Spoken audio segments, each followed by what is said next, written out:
حبايبي، شلونكم؟ أخباركم؟ إن شاء الله تكونون بخير وصحة وعافية وسلامة. أجيتكم اليوم فيديو جديد، فيديو مثل ما قريتوا عنه مفاجأة زوجي بعيد ميلاده. سويت أجواء المرة تختلف عن كل مرة، وبلشت وياكم من البداية ومن التحضيرات. طبعا البداية أنا حبيت أسوي شي جديد، يعني ما أخليه على ميز وشي، فسويت ديكور هيك بسيط.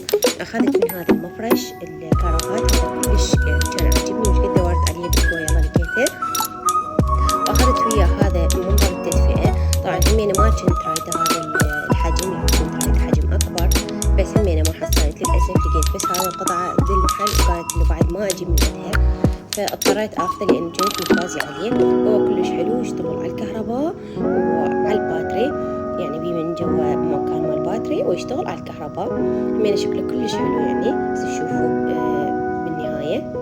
وأخذت هذه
المهم حبايبي، هنا أنا بلشت أرتب المفرش مالتنا والقاعدة يعني.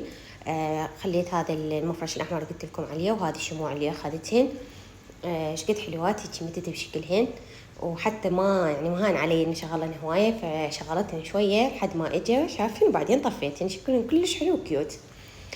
وشفتوا وين خليت التدفئة المنظر ويما الصوبة، يعني قلت لكم هيك يعني أجواء شتوية دافية.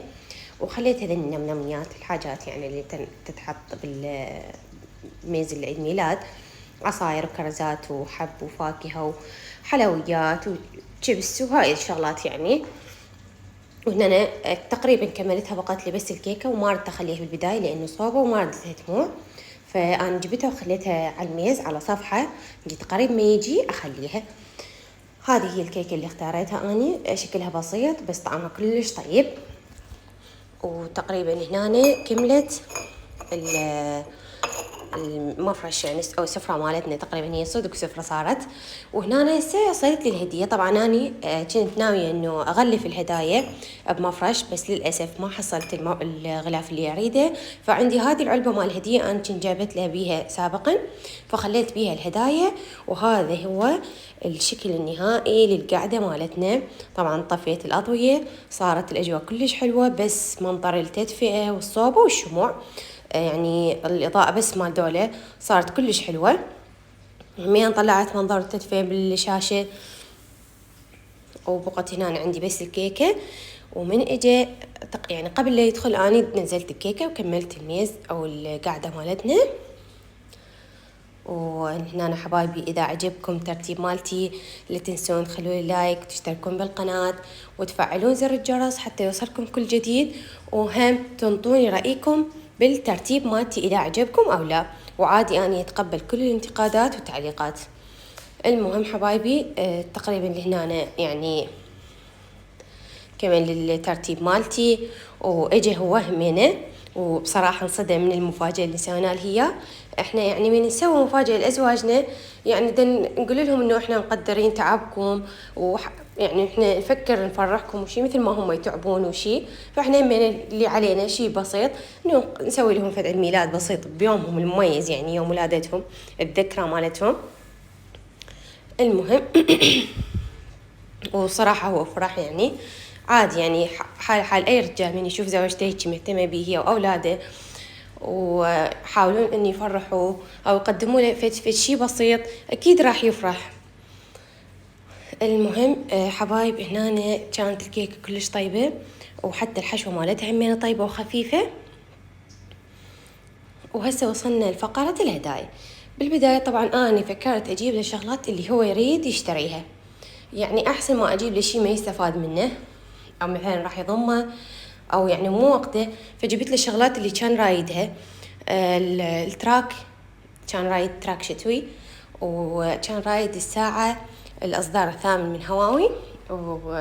وأني ظليت يعني هواية أدور على الإنستا على بيج يبيعها وبيج يعني آمن وشي، واختارت له هذه الساعة صراحة كلش حلوة وفيك، وحتى بالإيد صار كلش حلوة. هنا حبايب قلبي أقول لكم مع ألف سلامة.